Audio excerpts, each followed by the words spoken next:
चिड़ैया उड़ी जाइए रही जाइए निबिया अकेल। अरे होत बिहान चिड़ैया उड़ी जाइए रही जाइए निबिया अकेल। अरे बेटी के उरेट जानी बोली मोरे बाबा बेटी होई चिड़ै समान। अरे बेटी के उरठ जानी बोलिया बेटी के चाचा बेटी चिड़ैया के समान। अरे बेटी के उरेट जानी बोली मोरे भैया बेटी हई चिड़ै समान।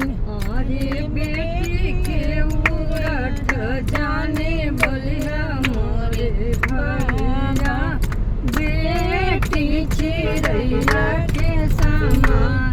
अरे हो बिहान बेटी ससुरा चली जाइए रही जाइए अम्मा अकेल।